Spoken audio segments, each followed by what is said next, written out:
Assalamualaikum warahmatullahi wabarakatuh. Halo sobat setia Fakta Kehidupan. Tidak lupa kami sampaikan salam sehat, salam sejahtera. Semoga tercurah segala bentuk kebaikan dan juga kita semua dalam lindungannya. Seperti biasa, kita akan berbagi kisah dari yang unik, menarik sampai bikin nangis. Mari kita simak kisahnya.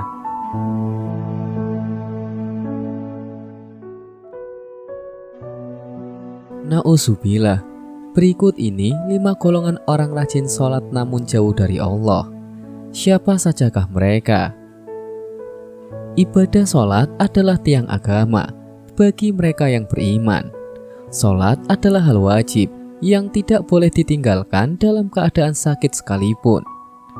Dalam suatu hadis, Rasulullah SAW bersabda, "Sesungguhnya pertama kali yang dihisab, ditanya, diminta pertanggungjawaban dari segenap amalan seorang hamba di hari kiamat kelak merupakan sholatnya. Bila sholatnya baik, maka beruntunglah ia. Dan bila mana sholatnya rusak, sungguh kerugian menimpanya." Hadis riwayat Tirmizi. Untuk itu, sangatlah penting bagi kita untuk rutin mendirikan sholat.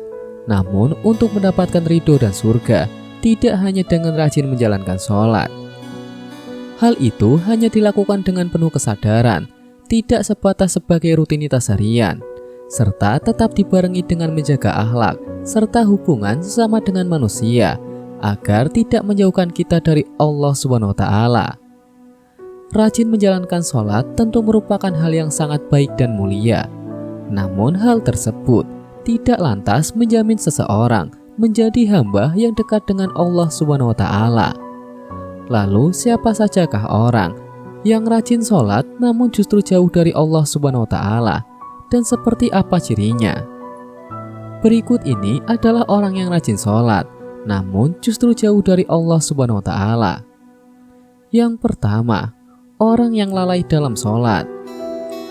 Pada hari kiamat nanti, ada banyak orang yang membawa sholatnya kepada Allah SWT. Kemudian mereka mempersembahkan sholatnya kepada Allah. Lalu sholatnya dilipat-lipat seperti lipatannya pakaian yang kumal, kemudian dibandingkan ke wajah mereka. Allah tidak menerima sholatnya, bahkan ada yang celaka dengan sholatnya, seperti yang terdapat dalam firman Allah dalam surat Al-Ma'un ayat 4 sampai ayat 5. Maka celakalah bagi orang-orang yang sholat, yaitu orang-orang yang melalaikan sholatnya. Rasulullah SAW pernah bersabda, "Akan datang pada manusia, umat Muhammad, suatu zaman banyak orang yang merasakan dirinya sholat, padahal mereka sebenarnya tidak sholat." Hadis riwayat Ahmad. Perintah sholat adalah untuk mengingat Allah SWT. Dikatakan dalam surat An-Nisa ayat 43, "Sehingga kamu mengetahui apa yang kamu ucapkan." Oleh karena itu, dalam mengerjakan sholat tidak boleh lalai. Adapun yang dimaksud lalai adalah tidak mengetahui maksud apa yang dibaca dan apa yang dikerjakan. Apalagi jika kurang memperhatikan syarat rukun dan ketentuan-ketentuan sholat lainnya, maka yang diperoleh hanyalah payah dan letih. Rasulullah SAW bersabda, "Beberapa banyak orang yang sholat, keuntungannya yang diperoleh hanyalah payah dan letih." Hadis riwayat Ibnu Majah. Jadi meskipun merasa dirinya sholat, tapi hakikatnya tidak sholat, dan ia tidak akan mendapatkan hikmah Allah SWT. Sholatnya pun tidak menambah dekat kepada Allah, tapi justru sebaliknya. Rasulullah menugaskan, barang siapa yang sholatnya tidak dapat mencegah perbuatan keji dan mungkar, maka tiada bertambah baginya kecuali semakin jauh dari Allah. Hadis riwayat Ali Ibnu Ma'bad. Yang kedua, orang yang suka mengunjing orang lain. Sahabat beriman yang dirahmati Allah, Allah SWT berfirman, "Apakah yang memasukkan Anda ke dalam sakar atau neraka?" Mereka menjawab, "Kami dahulu tidak termasuk orang-orang yang mengerjakan sholat, dan kita tidak pula memberi makan orang miskin, dan merupakan kita membicarakan yang batil bersama dengan orang-orang yang membicarakannya, dan merupakan kita mendustakan hari pembalasan hingga datang kepada kita kematian. Maka tidak bertujuan lagi bagi mereka syafaat orang-orang yang memberikan syafaat. Quran Surat Al-Mudaththir ayat 42-48. Dalam ayat tersebut, salah satu penyebab orang masuk neraka merupakan karena suka membicarakan ketidaklebihbaikan orang lain. Orang yang mendirikan sholat namun suka membicarakan kejelekan orang lain, maka ia akan ditempatkan di dalam neraka sakar. Nauzubillah min dzalik.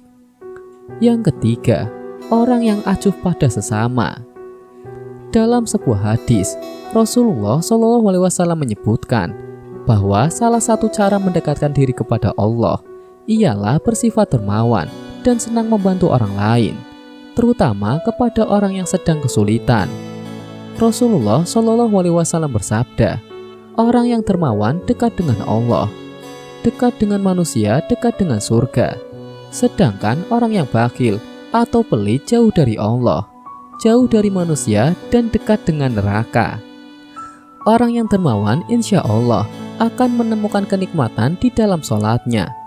Ia akan memperoleh kenikmatan di dalam sholatnya karena ia dijaga oleh para malaikat, diberi cahaya dalam kegelapan, dan diberi ilmu secara langsung oleh Allah, masuk ke dalam hati sanubarinya. Yang keempat, orang yang ria. Sebab pertama yang ternyata mampu menjerumuskan seorang ahli ibadah tetap mendapatkan azab, bahkan menjadi penghuni neraka, adalah karena mereka ria.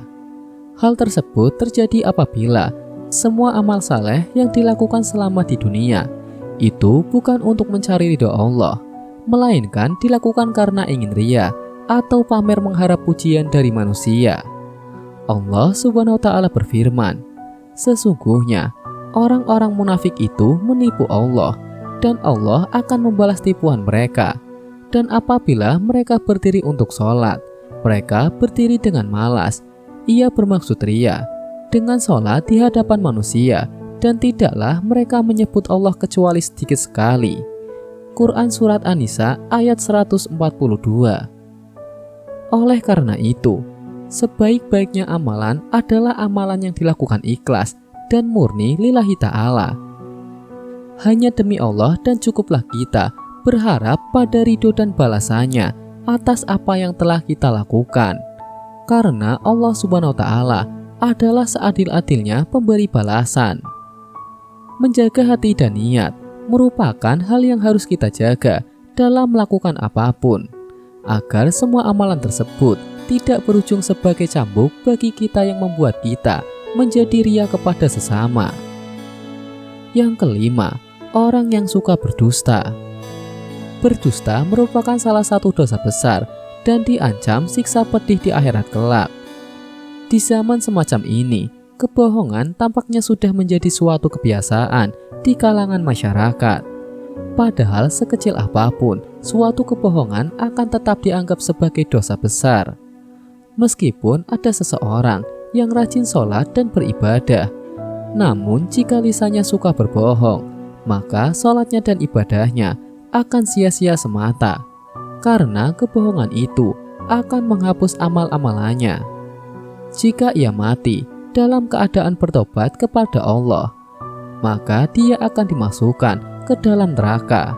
Allah Subhanahu wa Ta'ala berfirman, sesungguhnya yang mengada-ngadakan kebohongan hanyalah orang-orang yang tidak beriman kepada ayat-ayat Allah, dan mereka itulah orang-orang pendusta. Quran Surat An-Nahl ayat 105. Kebohongan menunjukkan salah satu ciri dari golongan orang-orang yang munafik. Untuk itulah mengapa kita sebagai umat Islam wajib menjauhi yang namanya tindakan dusta, karena itu dapat menyesalkan kita baik di dunia maupun akhirat. Semoga kita termasuk golongan orang-orang yang rajin sholat dan dekat dengan Allah, sehingga kita mendapatkan ridho serta menetap dalam surga kelak. Amin ya Rabbal Alamin. Semoga kisah di atas bisa menjadi pelajaran untuk kita semua. Sekian, wallahu a'lam bishawab.